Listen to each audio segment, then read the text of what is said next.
जनता के पास उसका हक नहीं पहुंच रहा, जनता के पास उसका हिस्सा नहीं पहुंच रहा।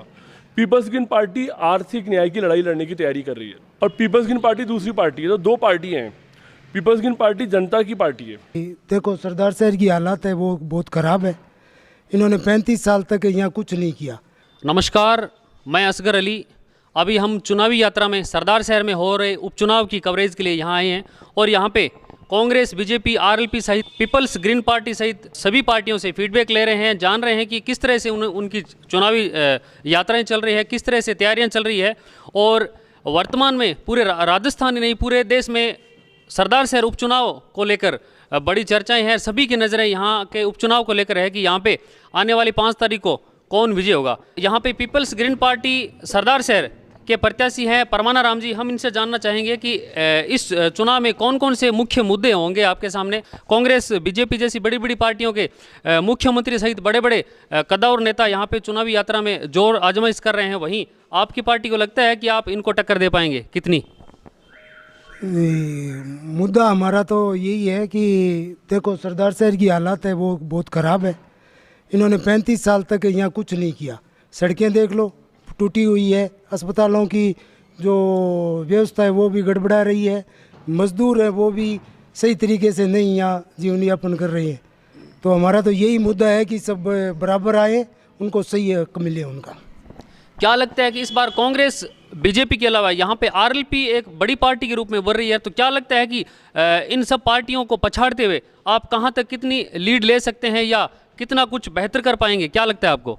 असगर भाई, आप जो कह रहे हैं कि भाई बीजेपी, कांग्रेस या कोई तीसरी चौथी पार्टियां यहाँ पर घूम रही हैं, पीपल्स ग्रीन पार्टी बिल्कुल डिफरेंट पार्टी है। पीपल्स ग्रीन पार्टी एक इनोवेटिव मिशन को लेकर के सरदार शहर में आई है। ये जो इनोवेटिव मिशन है हमारा, इसमें हम बेसिकली एक आर्थिक न्याय की मांग कर रहे हैं। और आर्थिक न्याय हमारा है कि जो हमारा टैक्स का पैसा हर एक इंसान, हर एक नागरिक जो अपनी खून पसीने की मेहनत से जो टैक्स जमा कराता है, और सरकारें तो ऐसा भ्रम पैदा कर रही हैं कि टैक्स पब्लिक देती नहीं है, जबकि हर आदमी जीएसटी के द्वारा या कि पेट्रोल जैसी जो दूसरे खर्चे हैं उनके द्वारा बड़ा टैक्स सरकार को जमा करा रहा है।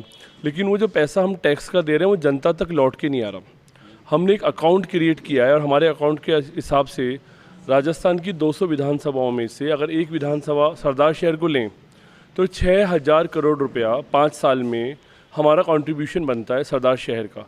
6000 करोड़ रुपया हम जनता के बीच में जा रहे हैं, जनता को जगा रहे हैं कि कांग्रेस और भाजपा से पूछें ये जो 6000 करोड़ रुपया जो जनता ने टैक्स के तौर पर जमा करवाया और आपको दिया, जिससे आप बजट चलाते हैं सालाना, उसमें से सरदार शहर के पास में 60 करोड़ रुपया भी नहीं आया। 100 रुपये में से 1 रुपया भी हमको नहीं मिल रहा। तो जनता इस बारे में बातचीत करना चाह रही है। जनता खुद भी सवाल करना चाह रही है दोनों पार्टियों से। आपको जो लग रहा है कि भाई ये 2 पार्टियां हैं, 3 पार्टियां हैं, ऐसा नहीं है। पार्टी एक ही है। देखिए, यहाँ लड़ाई 2 चीज़ों में हो रही है। यथास्थितिवादी पार्टियाँ, जाति पे लड़ने वाली पार्टियाँ, धर्म पे लड़ने वाली पार्टियाँ versus people's green party. Congress हो, भाजपा हो या आरएलपी हो, ये एक ही सिक्के के पहलू हैं। ये एक ही पार्टी है और पीपल्स ग्रीन पार्टी दूसरी पार्टी है। तो 2 पार्टियाँ हैं। पीपल्स ग्रीन पार्टी जनता की पार्टी है, पब्लिक की पार्टी है। पब्लिक ने हमारे उम्मीदवार को, गांव वाले लोगों ने इकट्ठा होकर के एक व्यक्ति को हमारे सामने लेकर आई कि परमाना राम को लड़ाई है। तो जनता और राजनीतिक दल के बीच में लड़ाई है, जनता और यथास्थितिवादियों में लड़ाई है, चेंज सीकर्स और नो चेंजर्स के बीच में लड़ाई है। हम अकाउंट लेना चाहते हैं, हम हिसाब लेना चाहते हैं। हमारा पैसा जो सरकार हमसे टैक्स के तौर पर ले रही है वापस हम तक नहीं आ रही।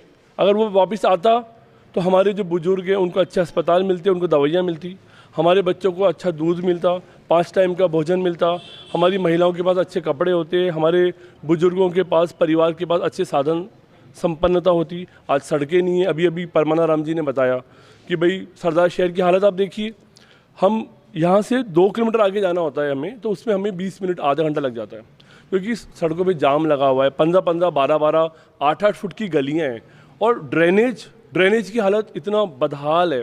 पूरे शहर में बदबू आ रही है, पूरे शहर में नालियाँ फटी हुई हैं, फूटी हुई हैं और व्यापार जो है बड़ा चौपट सा हो गया है। बिजनेस ही नहीं है क्योंकि सड़कें ख़राब हैं, आवागमन का रास्ता नहीं है। ये एक ज़माने में सरदार शहर पूरे चूरू ज़िले का सिरमौर क्षेत्र था, नाम ही सरदार है। आप देखिए, ये इस पूरे नॉर्थ राजस्थान का सरदार था।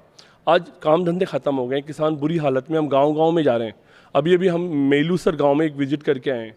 वहाँ पे किसान हमें कह रहे थे कि कर्जा माफ़ी की बात तो छोड़िए, हमें तो आम जो किसान कार्ड बनता है वो बनवाने के लिए भी सरकार के नुमाइंदों को रिश्वत देनी पड़ रही है और तब भी नहीं बन पा रहा। तो किसान परेशान है, नौजवान परेशान है, दलित लोगों के साथ में अन्याय हो रहा है, गरीबों के साथ अन्याय हो रहा है, महिलाओं के साथ भेदभाव हो रहा है। हालात बहुत विकट हैं।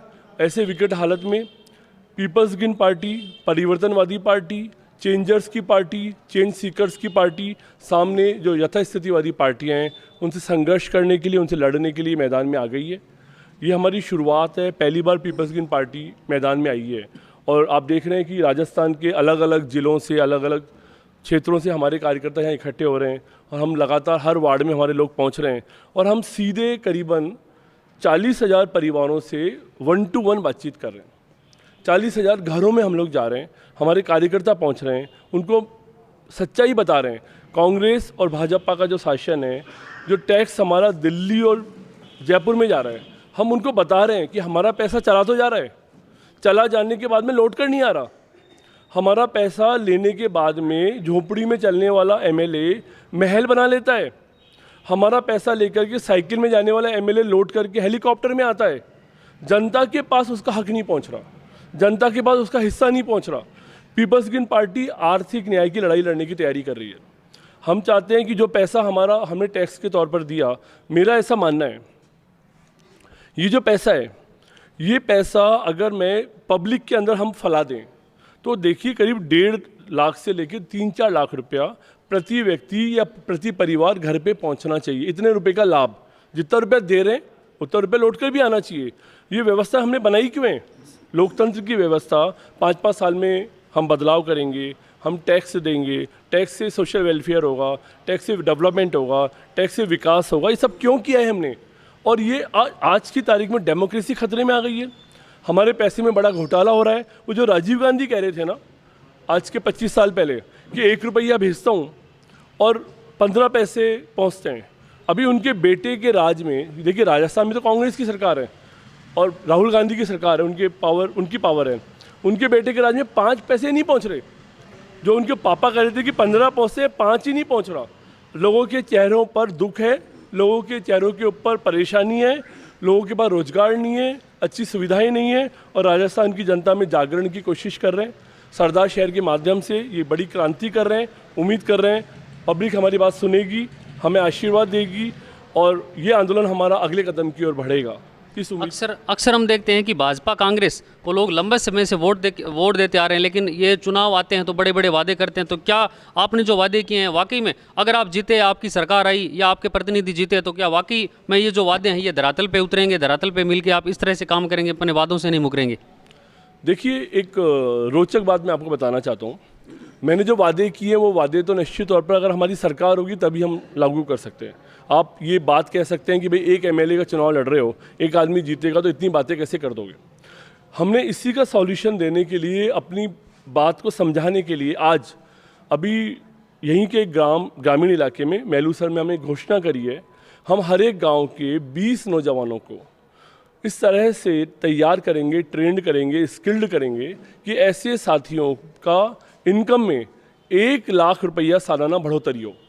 गांव का लड़का, गांव का परिवार, अगर आज की तारीख में, जैसा आप जानते हैं राजस्थान में एवरेज इनकम एक परिवार की 1.25 लाख रुपया है। हमारी कोशिश होगी बिना मोदी जी की मदद के, बिना गहलोत जी की मदद के, बिना बीजेपी और कांग्रेस की मदद के 2000 किसानों को, सरदार शहर के निवासियों को, उनकी आय के अंदर 1 लाख रुपए का इजाफा करने का परमाना राम ने वचन दिया है। अगर ये वचन पूरा नहीं कर सका तो मैं आपको निश्चित तौर पर कह रहा हूँ, जब मुख्य चुनाव आएंगे, आम चुनाव आएंगे, ये मैदान में नहीं होगा। 2000 लोगों को हर सूरत में हम बिना सरकार में आए हुए, ये जो आप बात कर रहे हैं कि वादे पूरे करोगे, वादे पूरे तो तब करेंगे सरकार आएगी, लेकिन अभी भी हम ऐसे ही बातचीत नहीं कर रहे हैं। आप दूसरी पार्टियों से पूछिए भाई तुम क्या करोगे? हम कह रहे हैं कि 2000 नौजवानों को, किसानों को, दलितों को, महिलाओं को हम 1 लाख रुपया सालाना उनकी वार्षिक आय में वृद्धि करके देंगे। मोदी जी ने वादा किया था 2014 में कि मेरे को वोट दो, बीजेपी को वोट दो और हम किसानों की आय को बढ़ा देंगे। आज 8 साल 10 साल होने को आए, कौन से किसानों की आय बढ़ी है? पीपल्स ग्रीन पार्टी ने प्रोग्राम शुरू किया है। आज ही 50 किसान रजिस्टर्ड हुए हैं और मेलूसर में कल से ट्रेनिंग प्रोग्राम शुरू हो रहा है। कल से ही, कल ही पहला बैच हमारा लगने वाला है। कल ही हम उन लोगों को एक एलाइड एग्रीकल्चर प्रोग्राम के अंदर ट्रेनिंग दे रहे हैं और हमारा मिशन शुरू हो गया है। हारे या जीतें, दिस इज़ नॉट सिग्निफिकेंट, ये इम्पॉर्टेंट नहीं है। परमानाराम 2000 परिवारों की ज़िंदगी में तब्दीली हारेगा तो भी करेगा, जीतेगा तो भी करेगा। और हम जो करने वाले हैं वो दूसरी कोई पार्टी नहीं कर सकती। और वर्तमान में आप गांव में जा रहे हैं चुनाव प्रचार को लेकर, तो किस तरह की चुनौतियों का सामना करना पड़ रहा है? क्योंकि बीजेपी कांग्रेस के बड़े बड़े कद्दावर नेता बड़े बड़े वादे कर रहे हैं बड़ी बड़ी रैलियों में, तो किस तरह की चुनौतियों का सामना करना पड़ रहा है अभी? देखिए, ये कहना कि बड़ी बड़ी रैलियाँ कर रहे हैं, पैसे से रैलियाँ मैनेज करते हैं। सड़कें टूटी हुई हैं, हमें जाने में दिक्कत आती है, वहाँ पे इंटरनेट नहीं है, कनेक्टिविटी नहीं है, लोगों को कॉल करके बताने में दिक्कत आती है। लेकिन हमारे जुझारू वॉलंटियर बिना इन सुविधाओं के, जबकि वहाँ पर सड़कें टूटी पड़ी हैं, नालियाँ टूटी पड़ी हैं, रास्ते नहीं हैं, उसके बावजूद भी हमारे साथी वहाँ पहुँच रहे हैं। और हमारे तो आवाज़ के ऊपर लोग इकट्ठे हो रहे हैं। वो लोग पैसा दे के इकट्ठा करते हैं, हमारे आवाज़ पे लोग इकट्ठे हो रहे हैं। और हमें कोई ऐसी चुनौती नहीं आ रही है, क्योंकि लोग बदलाव चाहते हैं। लोग चाह रहे हैं कि नए लोग आएँ, लोग गले लगा रहे हैं परमानाराम को। और आप ये जो परिणाम आने वाला है, हो सकता है चौंकाने वाला परिणाम हो। तो ये थे पीपल्स ग्रीन पार्टी के राष्ट्रीय अध्यक्ष संयोजक डॉक्टर सुधांशु जी, जिन्होंने अपने विचार रखे और इन्होंने कहा है कि आने वाले समय में निश्चित तौर से चौंकाने वाले परिणाम होंगे। इन्होंने कहा है कि हमारा मुख्य मुद्दा ये है कि लोगों की आय को बढ़ाना, क्योंकि वर्तमान में आप देख सकते हैं कि महंगाई अपनी चरम सीमा पे है और बेरोजगारी दिनों दिन बढ़ती जा रही है। और वहीं कांग्रेस भाजपा जैसी बड़ी बड़ी पार्टियां बड़ी बड़ी रैली कर रही है, वहीं पीपल्स ग्रीन पार्टी धरातल के मुद्दों को उठा रही है। और उम्मीद करते हैं कि अगर इनके प्रत्याशी जीते तो इन्होंने जो वादे किए हैं निश्चित तौर से वो धरातल पे काम करेंगे, उनको उठाएंगे। डॉक्टर सुधांशु जिंदाबाद, डॉक्टर सुधांशु जिंदाबाद, डॉक्टर सुधांशु जी जिंदाबाद।